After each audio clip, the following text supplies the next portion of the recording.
The ISV Horizon cut through the void of space, its sleek hull reflecting the distant starlight as it approached the outer rim of the Zeta 5 star system.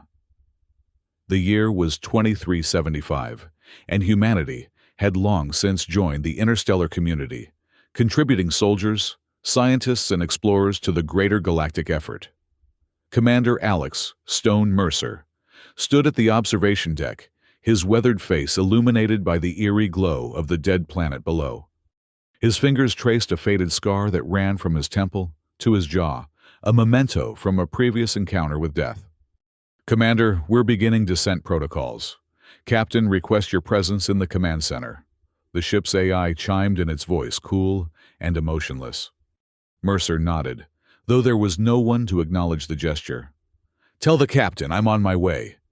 As he turned from the viewport, Mercer caught his reflection in the polished surface. 15 years in the Interstellar Expeditionary Force had hardened him, transformed the once bright-eyed recruit into the battle-scarred veteran that stared back at him now.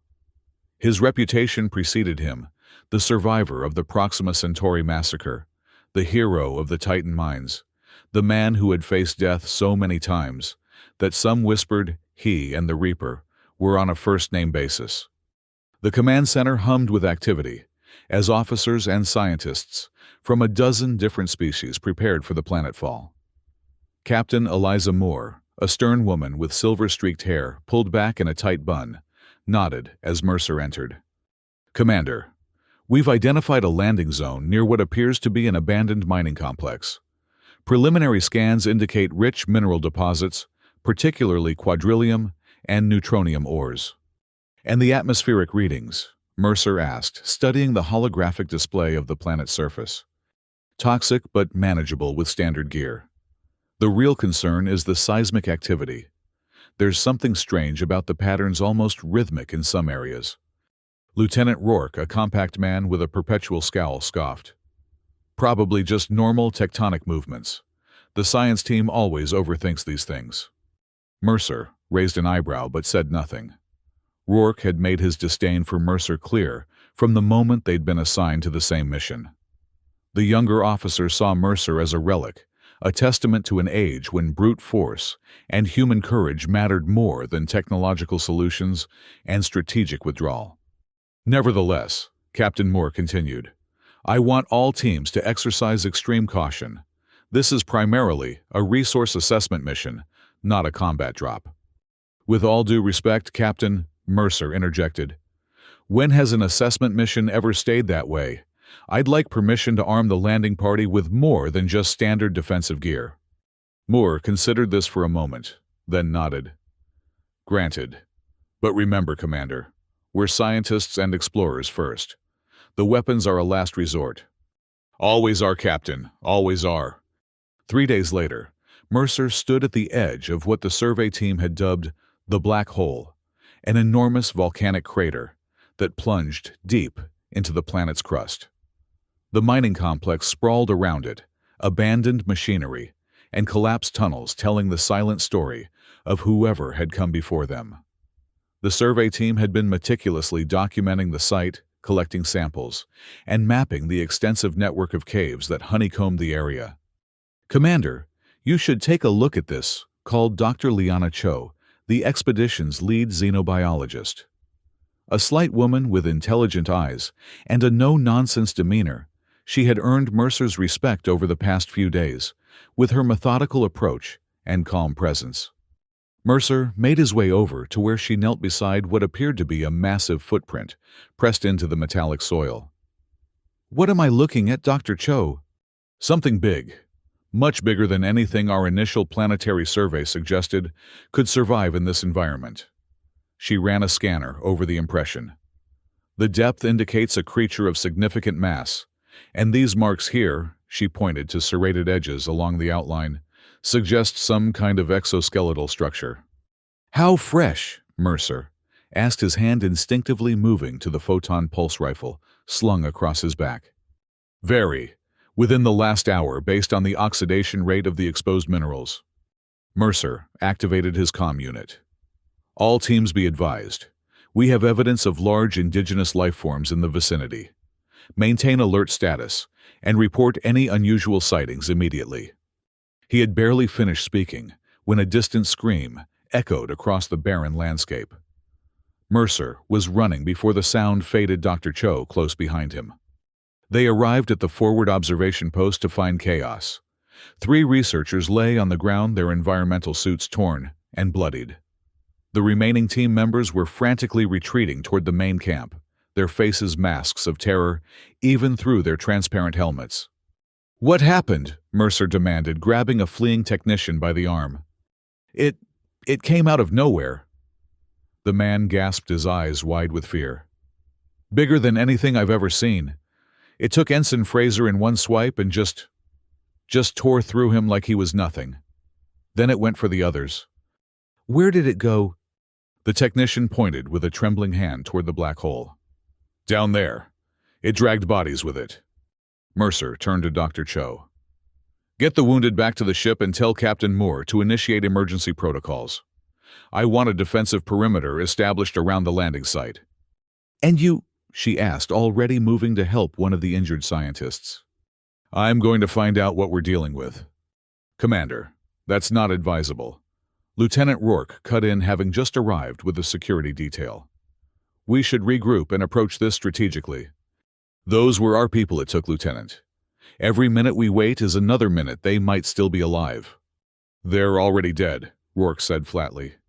"You know that as well as I do. We need to protect the living now." Mercer's jaw tightened. "Then consider this a reconnaissance mission. We need to know what this thing is and what we're up against." Rourke stepped closer, lowering his voice. "This isn't Proxima Centauri, Commander. You don't need to prove anything here." For a moment, Mercer saw red. The reference to the massacre where he'd lost his entire squad except for himself hit like a physical blow. He took a deep breath, forcing the rage down. "This isn't about proving anything, Lieutenant. It's about doing the job we came here to do. Now fall in line or get out of my way." Rourke held his gaze for a long moment, then stepped aside. "Your funeral, Commander." Mercer turned to the security team. "I want a volunteer squad of no more than 5. We go in quiet, we assess the threat, and we get out. No heroics." A young engineer with Vega stenciled on her suit stepped forward immediately. "I'll go, sir. I've mapped most of the northern tunnel system already." 4 other security personnel joined her, their expressions grim but determined. Mercer nodded his approval. "Lieutenant, you're in charge of base security. Dr. Cho, get those wounded treated and prepare the medical bay for potential casualties." Rourke didn't look happy, but he nodded curtly. "Don't take unnecessary risks, Commander. That's an order." Mercer almost smiled at the younger officer's presumption. "Noted, Lieutenant." The descent into the black hole was treacherous. The path wound down in a spiral, ancient mining equipment, embedded in the walls, like technological fossils. The team moved in silence, their headlamps casting long shadows that seemed to writhe like living things in the darkness. Ensign Vega took point, her scanner, sweeping the path ahead. "There's a large chamber about 200 meters down, Commander. Multiple tunnel entrances, could be a hub of some kind." "Any signs of our missing people?" Mercer asked. Vega shook her head. "Just residual heat signatures. Whatever took them moved through here, but they're gone now." They reached the chamber and found evidence of violence, blood smears, torn equipment, a single boot with something still in it that no one wanted to examine too closely. Mercer knelt beside a particularly large bloodstain, noting the strange way it had congealed, almost crystallizing at the edges. "Commander," one of the security officers called softly, "you might want to see this." Mercer crossed to where the man stood, staring at the wall. Scored into the metallic surface were deep gouges, 4 parallel lines that stretched nearly 2 meters in length. "Claw marks," Mercer murmured. "Whatever this thing is, it's not just big, it's a predator." "Sir, I'm picking up movement in the eastern tunnel," Vega reported, her voice tense. "Large mass moving fast." "Defensive positions," Mercer ordered, raising his rifle. "Light it up on my mark." The team formed a semicircle, facing the eastern tunnel, weapons ready. For a long moment, there was nothing but the sound of their own breathing inside their helmets. Then came a low, rumbling growl that seemed to vibrate through the very rock beneath their feet. "Steady," Mercer whispered. The creature that emerged from the darkness was a nightmare given form. Standing over 3 meters tall, its body was covered in what appeared to be natural armor, plating iridescent scales that shifted color in the light of their headlamps. 6 limbs moved with predatory grace, the front 4 ending in curved claws that scraped against the stone floor. Its head was a horror of compound eyes and mandibles that clicked and chittered as it surveyed the room. "Holy hell," someone whispered. The creature's head snapped toward the sound, and it let out a screech that forced them all to dial down their audio receptors. In its mandibles, Mercer could see the remains of what had once been a human arm, still encased in the tattered sleeve of an expedition uniform. "Open fire!" Mercer commanded. The chamber erupted with the blue-white flashes of photon rifle fire. The energy bolts struck the creature's armored hide and dissipated, leaving barely a mark. The predator roared in rage rather than pain and charged. "Fall back!" Mercer shouted, switching his rifle to maximum output. "Vega, get them out of here!" "Not without you, sir," she protested, firing steadily at the advancing monster. "That's an order, Ensign. I'll hold it off." The security team retreated toward the entrance tunnel, firing as they went. The creature focused on Mercer, perhaps recognizing him as the primary threat. It lunged forward with terrifying speed, one massive claw sweeping toward him. Mercer dodged the claw, passing so close, he could feel the air displacement through his suit. He fired point-blank into what might have been the creature's face, the photon blast momentarily forcing it back. Using the brief respite, he pulled a plasma grenade from his belt, armed it, and threw it directly at the predator's feet before sprinting toward the exit. The explosion rocked the chamber, sending dust and debris cascading from the ceiling. Mercer felt the shock wave lift him off his feet and throw him against the tunnel wall. His helmet cracked the environmental systems, letting out a warning beep as they compensated for the breach. As the dust settled, Mercer staggered to his feet, checking his rifle for damage. The barrel was warped useless now. He drew his sidearm instead, a compact plasma pistol with limited rounds, but more focused power. Through the settling debris, he could see the creature still standing, though it had been forced back several meters by the blast. Its armor showed signs of charring but remained largely intact. More disturbingly, as Mercer watched, the damaged sections seemed to ripple and regrow before his eyes. "Regenerative capabilities," he muttered to himself. "That's not good." His comm unit crackled. "Commander, are you all right?" It was Vega's voice, tight with concern. "Still breathing, Ensign. But our friend here is tougher than it looks, and it already looked pretty damn tough. Get back to base and report what we found. This thing has some kind of regenerative armor that our weapons barely scratch." "Captain's ordering a full evacuation, sir. The shuttle's prepping for launch. You need to get back here now." Mercer eyed the creature, which was shaking off the effects of the blast, and turning its attention back to him. "That might be a problem, Ensign. This thing's between me and you, and it doesn't look like it's in a sharing mood. We'll send a rescue team." "Negative. Get everyone off the surface. I'll find another way out." The creature charged again, and Mercer cut the communication, focusing entirely on survival. He fired his plasma pistol at the ceiling above the monster, bringing down a cascade of rocks that momentarily buried it. Not waiting to see if that would hold it, he sprinted deeper into the tunnel network, away from the exit, but also away from his team. For hours, Mercer played a deadly game of cat and mouse through the labyrinthine tunnels. The creature, what he had come to think of as the Omega Predator, for lack of a better term, hunted him relentlessly. It seemed to navigate the darkness with ease, forcing Mercer to rely on stealth and misdirection, rather than speed.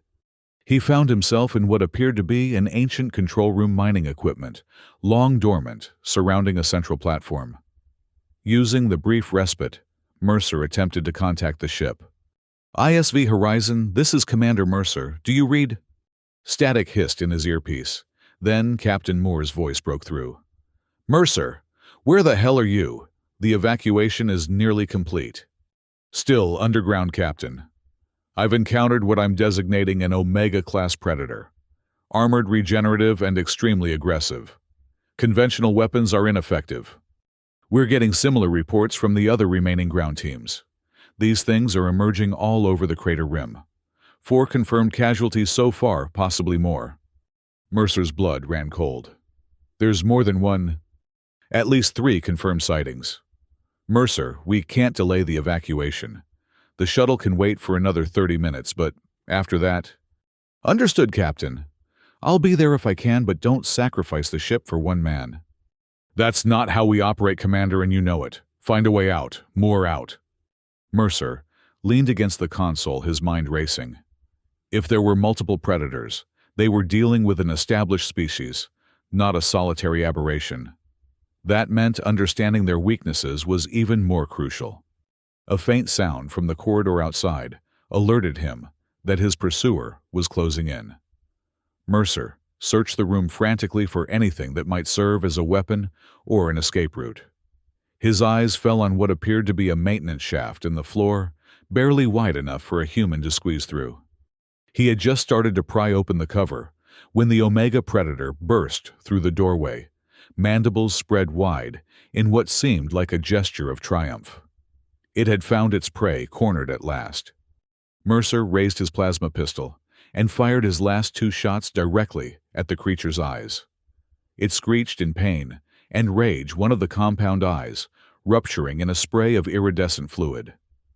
Using the momentary distraction, Mercer ripped the cover off the shaft and dropped through, sliding down a steep incline into the darkness below.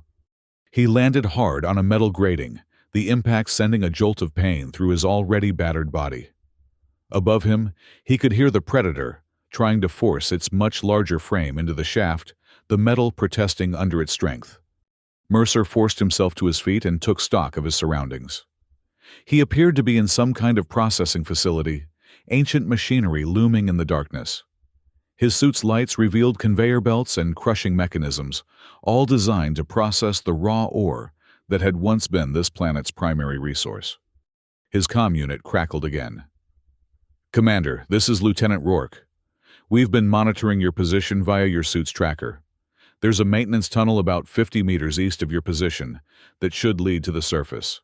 It's a straight shot back to the landing zone from there." Despite his earlier conflict with Rourke, Mercer felt a surge of gratitude. "Copy that, Lieutenant. I'm on my way. Be advised we've lost contact with 2 more teams. These things are hunting in packs now. Whatever you do, don't let them corner you." "Bit late for that advice," Mercer muttered, checking his motion tracker. The signal from above was still there. His predator hadn't given up, but there were no other contacts nearby yet. He made his way through the processing facility, the eerie silence broken only by the occasional distant screech or the settling of the ancient structure. As he approached the eastern section, his tracker began to pick up multiple signals, converging on his position from different directions. "They're hurting me," Mercer realized with a chill. These weren't just predators. They were intelligent hunters with coordinated tactics. The maintenance tunnel Rourke had mentioned was sealed behind a heavy blast door, designed to contain accidents in the processing area. Mercer inputted the emergency override code that all Interstellar Expeditionary Force installations used, hoping that whoever had built this place followed the same protocols.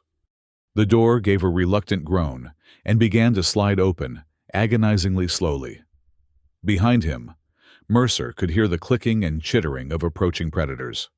His motion tracker showed at least 3 distinct signatures, including the one that had been pursuing him through the tunnels. As the gap in the door widened, Mercer prepared to squeeze through. Just as he was about to make his move, a massive claw slammed into the metal next to his head, punching through the reinforced material like it was paper. He rolled away as the Omega Predator tore a larger opening its compound eyes, including the damaged one, which had already partially regenerated, fixed on him with malevolent intent. Mercer backed away, searching frantically for another exit, or anything he could use as a weapon. His eyes fell on a piece of broken machinery, a metal rod about a meter long with a jagged end, where it had snapped off from some larger component. He snatched it up, holding it before him like a spear. The predator seemed to hesitate, perhaps assessing this new threat, or simply savoring the moment before the kill. It gave a low, rumbling sound that might have been the alien equivalent of laughter. "Come on, then," Mercer growled. "Let's see what you're made of." The creature charged at speed, belying its massive size. Mercer waited until the last possible moment before diving to the side, thrusting the makeshift spear toward the predator's underbelly as he moved. The metal rod scraped against the armored plates, but found no purchase, skidding off with a shower of sparks. Mercer rolled to his feet, barely avoiding a swipe of claws that would have disemboweled him. He struck again, this time aiming for the damaged eye, but the predator was ready, catching the rod in one of its claws and wrenching it from Mercer's grasp. Weaponless now, Mercer backed toward the partially open blast door.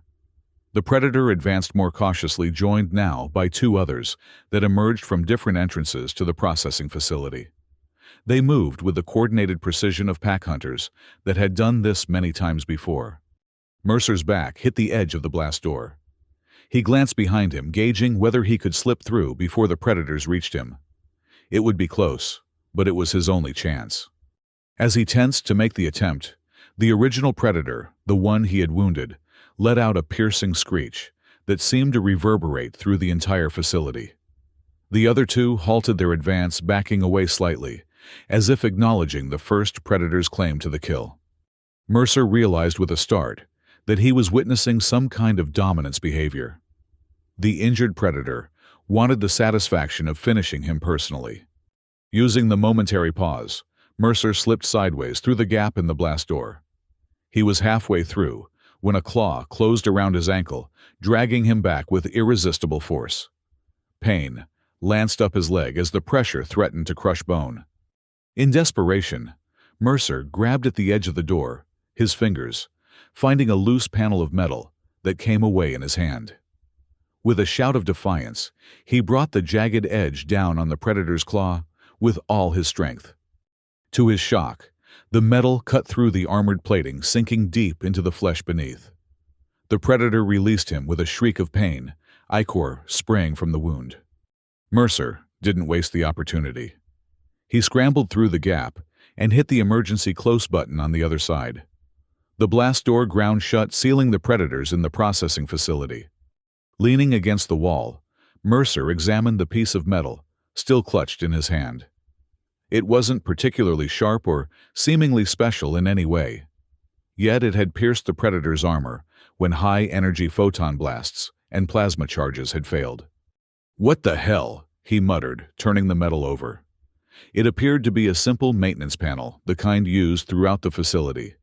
Perhaps it was the angle of the strike or the specific composition.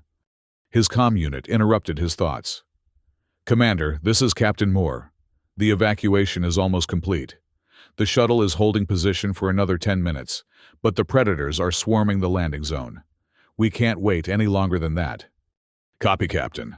I've found a potential weakness in the predator's armor. Conventional weapons don't work, but I managed to pierce it with a piece of local metal." "That's interesting, Commander, but unless you can turn that into a workable solution in the next 10 minutes, it's not going to help us now." Mercer started jogging down the maintenance tunnel, which sloped gradually upward toward the surface. "I'm on my way, Captain. Have the shuttle ready for immediate departure when I arrive." "We'll do our best, but no promises. These things are getting bolder by the minute." The tunnel emerged onto the surface about half a kilometer from the landing zone. Mercer could see the shuttle in the distance, its engines glowing, as it hovered just above the ground, waiting for the final evacuees. Around it, security personnel formed a defensive perimeter, firing continuously at approaching predators. Even from this distance, Mercer could see that their weapons were having minimal effect. The predators would temporarily withdraw when hit directly, but they quickly recovered and pressed forward again. It was only the continuous barrage that was keeping them at bay, and ammunition wouldn't last forever. Mercer started toward the shuttle, keeping low and moving from cover to cover.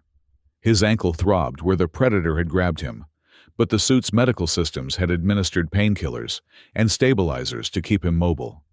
He had covered about half the distance when his motion tracker lit up with a signature directly behind him. He turned to find the same predator he had wounded in the processing facility, its damaged eye now fully regenerated, its cut claw showing only a faint scar where the metal had sliced through. "You just don't give up, do you?" Mercer muttered, looking around for anything he could use as a weapon. The predator seemed to study him, its head tilting in a disturbingly intelligent manner. Then, it let out a call different from its earlier screeches, almost like a summons. From the rocky outcroppings around the area, more predators appeared. 5, 10, 15. Mercer stopped counting at 20. They formed a loose circle around him, cutting off any escape to the shuttle. His comm unit crackled. "Commander, what's your status?" It was Lieutenant Rourke, his voice tense. "Surrounded, Lieutenant. Looks like the entire pack has decided I'm the main course." There was a pause, then Rourke's voice again quieter. "The shuttle can't wait any longer, Commander. The predators are starting to coordinate their attacks on the perimeter. If they breach it..." "I understand, Lieutenant. Get our people out of here." "Captain Moore is preparing a relief mission once the main ship is secure. Just try to stay alive until then." Mercer almost laughed. "I'll do my best. Mercer out." He cut the communication and faced the ring of predators. They were waiting eerily patient, as if savoring the moment, or perhaps respecting some unspoken protocol of the hunt. In the distance, Mercer heard the shuttle's engines roar as it lifted off, carrying the expedition's survivors to safety. He was truly alone now.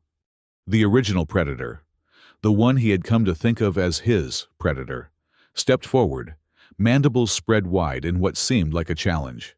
It raised its scarred claw, displaying the healed wound, as if to say, "You hurt me, but I recovered. You cannot win."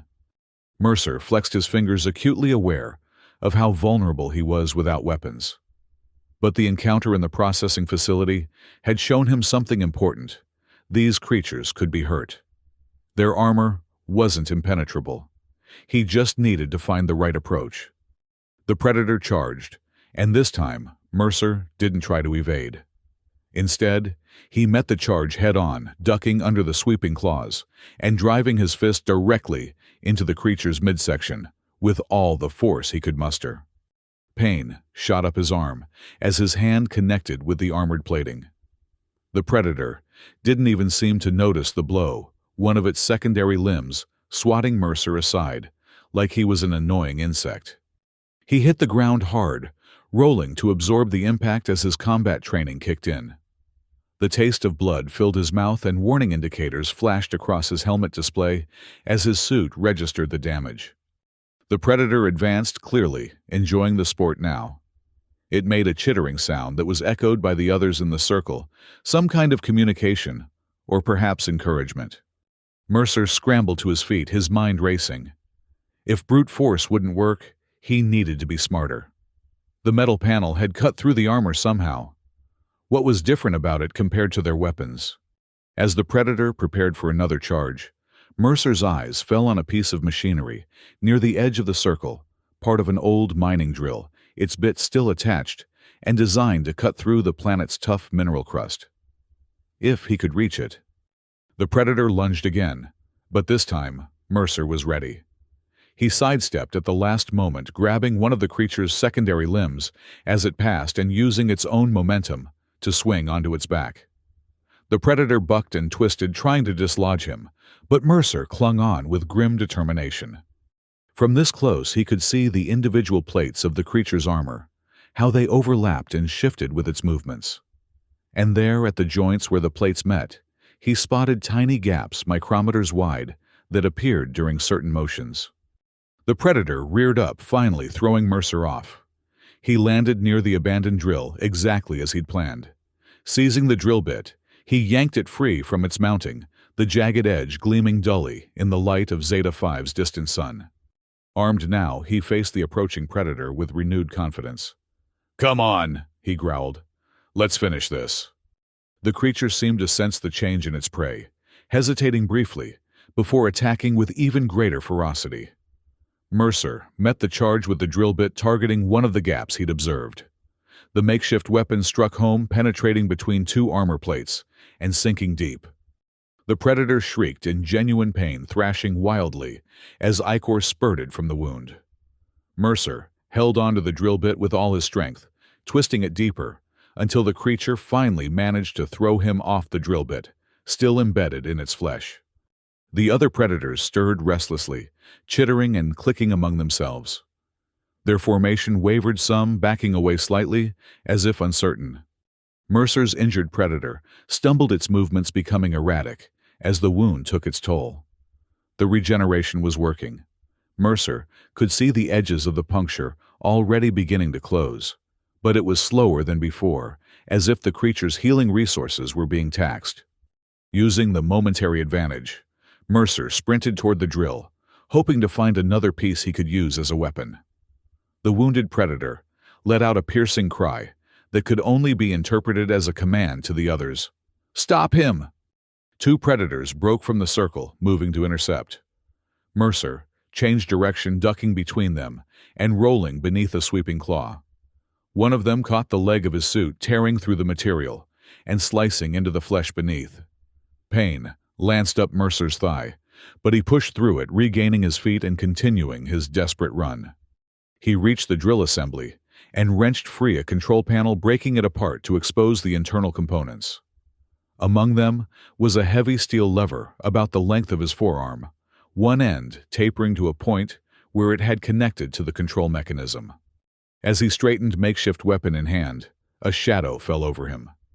His original predator had recovered enough to resume the hunt, the drill bit no longer protruding from its body, but leaving a vicious scar that leaked iridescent fluid. Its compound eyes fixed on Mercer with what could only be described as hatred. The other predators formed a tighter circle, now ensuring there would be no escape. This was the final confrontation. Mercer gripped the lever, his mind momentarily flashing back to Proxima Centauri, to the last time he had faced seemingly insurmountable odds to the friends and comrades he had lost. He had survived then, by pure luck and the sacrifice of others. This time would be different. This time, he would make his own luck. The predator charged, and Mercer stood his ground.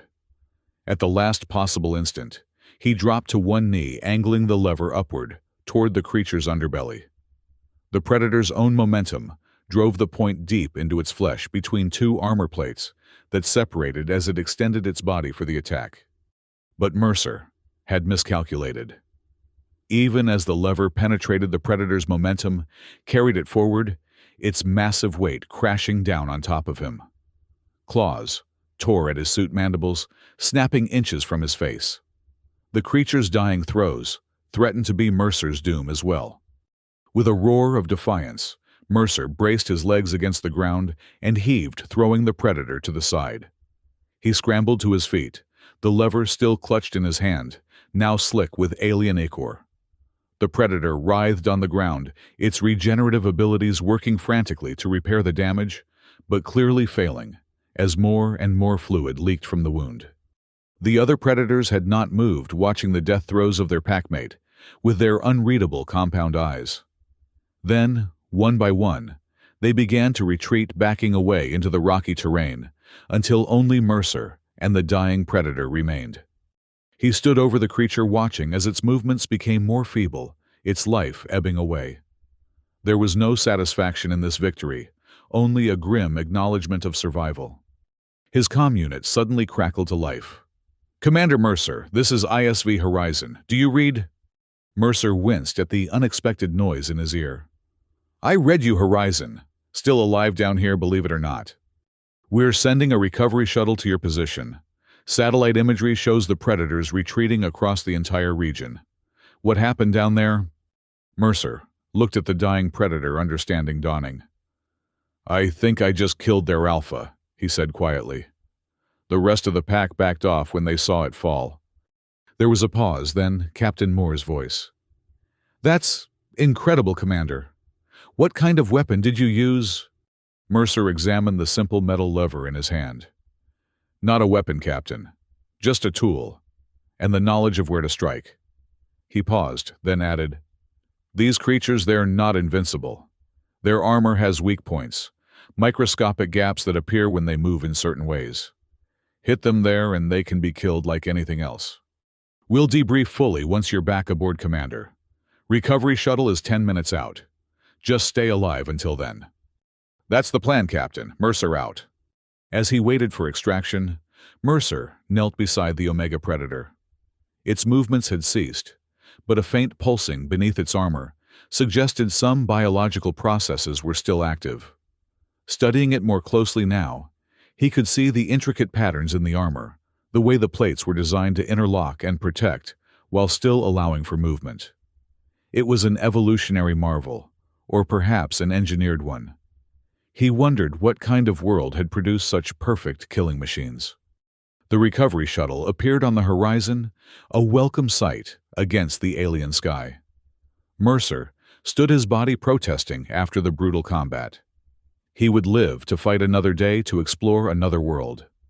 But he would carry the lessons of Zeta 5 with him, the knowledge that sometimes the most sophisticated defenses had the simplest vulnerabilities, and that human ingenuity and determination could overcome even the most formidable adversaries. As the shuttle landed, Mercer saw familiar faces emerge: Dr. Liana Cho, Lieutenant Rourke, Ensign Vega. They stared in disbelief at the massive predator lying dead at his feet. "How?" Rourke began his usual disdain, replaced by grudging respect. Mercer held up the simple metal lever. "Turns out all it took was the right tool and knowing where to hit." Dr. Cho knelt beside the predator, her scientific curiosity overcoming any fear. "This is incredible. The armor structure, the regenerative properties. Commander, this discovery could revolutionize our understanding of xenobiology. The applications for medicine alone?" Mercer nodded, wincing, as a medic began to treat his leg wound. "Take whatever samples you need, Doctor. Just make it quick. I don't think the rest of the pack will stay away forever." As they prepared to depart, Ensign Vega approached him, her expression a mix of awe and admiration. "Sir, if you don't mind me asking, how did you know you could defeat it? Everyone thought those things were invincible." Mercer considered the question, memories of past battles flashing through his mind. "Nothing's invincible, Ensign. Everything has a weakness. You just have to be willing to look for it, and sometimes to take a hit in order to find it." The shuttle lifted off, carrying them back to the orbiting horizon. From the viewport, Mercer watched as the mining complex and the black hole receded, becoming just another scar on the face of the dead planet. In the distance, he could see the shapes of the remaining predators gathering around their fallen alpha, a silent testament to an ancient hierarchy that humans had only begun to understand. Lieutenant Rourke sat down beside him, offering a flask. "Medicinal purposes," he said with the ghost of a smile. Mercer accepted it, taking a small sip of the burning liquid. "Thanks." "I owe you an apology, Commander. I thought your methods were outdated, that technology and strategy had replaced the need for what you did down there." "Technology is a tool, Lieutenant, not a solution. Sometimes the old ways still work best." Rourke nodded thoughtfully. "I'll remember that." He hesitated, then asked, "Is it true what they're saying, that you killed that thing with your bare hands?" Mercer held up the lever now secured in a specimen container. "Not exactly bare hands. I had a little help." "Still, one man against that?" Rourke shook his head in disbelief. "I'd have bet everything I own against those odds." "Then you'd have lost everything," Mercer said simply. "Never bet against human determination. It's the one thing we've always had that no other species can quite match." The shuttle docked with the ISV Horizon, and the weary expedition members disembarked to the sounds of cheers and applause from the waiting crew. News of Mercer's feat had apparently spread throughout the ship, growing more legendary with each telling, if the odd looks were anything to go by. Captain Moore met him at the airlock, her usually stern expression softened by relief and admiration. "Welcome back, Commander. I believe you've set a new record for the most improbable survival in expeditionary force history. Just doing my job, Captain. Well, your job has earned you a commendation. The data Dr. Cho collected from the Predator is already being analyzed by the science team. The regenerative properties alone could revolutionize field medicine. Mercer nodded, suddenly feeling the weight of exhaustion pressing down on him. If it's all the same to you, Captain, I'd like to get patched up and get some rest before the debriefing. Of course. Report to medical, then get some shut-eye. Debriefing can wait until tomorrow. As Mercer made his way through the corridors, crew members stepped aside, some saluting others, simply staring in awe. The story had clearly grown in the telling. He caught whispers about how he had supposedly killed multiple predators single-handedly, how he had torn one apart with his bare hands. The truth was impressive enough, but legends had a way of taking on a life of their own. In the medical bay, Dr. Cho was already hard at work examining samples from the Predator under a molecular scanner. She looked up as Mercer entered, her eyes bright with excitement. Commander, the preliminary results are fascinating. The armor isn't just physical protection, it's a complex biological matrix that actively repairs itself, using surrounding minerals. That's why our energy weapons were ineffective. They simply provided more raw material for the regeneration process. Mercer sat on an examination table as a medic began treating his injuries. That explains a lot. So what made the metal lever work when our weapons didn't? Physical trauma bypasses the energy conversion mechanism. The armor can't process direct mechanical damage the same way it does energy. And you found the perfect weak spots, the microstructural gaps that appear during certain movements. She shook her head in admiration. It's brilliant, really. If you hadn't discovered that vulnerability, we might never have known these creatures could be defeated. Sometimes you have to get close to find the weakness, Mercer said, wincing as the medic cleaned his leg wound. Indeed, Dr. Cho hesitated, then added, the genetic material we recovered, it's like nothing we've seen before. Highly adaptable, incredibly resilient. The potential applications are enormous, particularly for treating degenerative diseases and traumatic injuries. So something good came out of this disaster after all. More than good, Commander. This could be one of the most significant xenobiological discoveries of the decade. After being patched up, Mercer retreated to his quarters, the events of the day replaying in his mind as he tried to find sleep. The faces of the lost crew members haunted him, as did the memory of the Predator's dying moments. He had survived again, when others hadn't. It was a burden he had carried for years, one that grew heavier with each mission. The next morning, refreshed but still sore, Mercer made his way to the debriefing room. The ship's senior officers were already gathered along with representatives from the science and security teams. The atmosphere was unusually buoyant for a post-mission debriefing, especially one that had resulted in casualties. Captain Moore called the meeting to order. Before we begin the formal debrief, I've received a communication from Central Command that I'd like to share. She activated the holographic display at the center of the table, revealing the insignia of the Interstellar Expeditionary Force. In recognition of exceptional courage and resourcefulness in the face of an unprecedented threat, Commander Alex Stone, Mercer, is hereby awarded the Overlord Breaker Medal for his actions on Zeta-5. Furthermore, the xenobiological samples recovered from the encounter have been classified as Priority 1 research material, with Dr. Liana Cho appointed as lead researcher for the ongoing study. A round of applause filled the room. Mercer nodded in acknowledgement, uncomfortable as always with such recognition.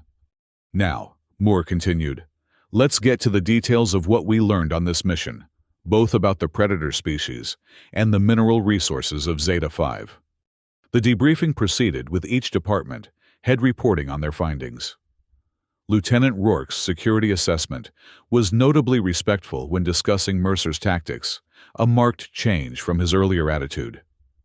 Ensign Vega's mapping data revealed that the black hole and surrounding tunnels were far more extensive than initially believed, suggesting the predators had been using them as a hunting ground for generations.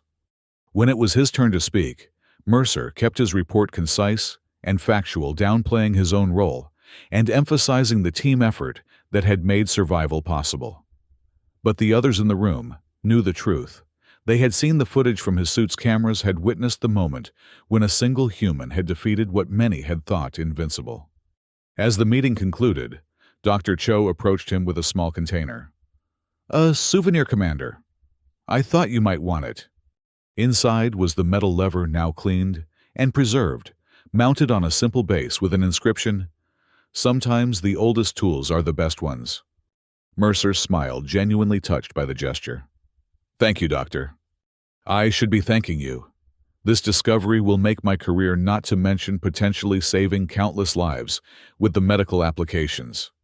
Later, as the ISV Horizon prepared to break orbit and continue its mission to other systems, Mercer stood once more at the observation deck, watching as Zeta-5 receded into the distance. The planet's desolate surface held secrets they had only begun to uncover, and dangers they had only barely survived. Lieutenant Rourke joined him, studying the tactical display, where other potential exploration targets glowed, like distant promises. "So, Commander, where to next?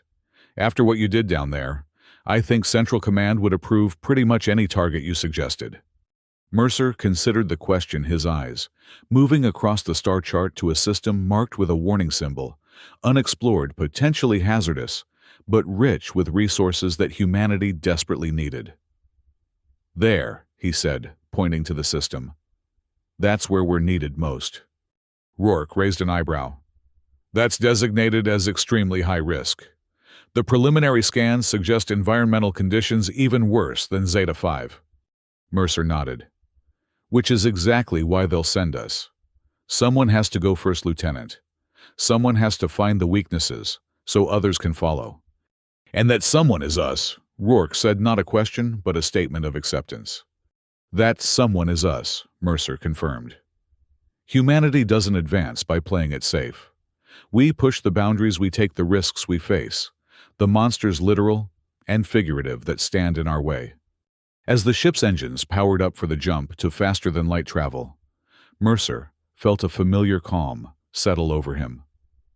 This was what he was made for, what all humans were made for in their own way, to confront the unknown, to overcome the impossible, to shatter the barriers that others believed unbreakable. The stars stretched into lines as the ISV Horizon leaped into the void, carrying its crew toward new worlds, new discoveries, and new challenges waiting to be conquered by human ingenuity, determination, and courage, the true weapons that no armor could withstand.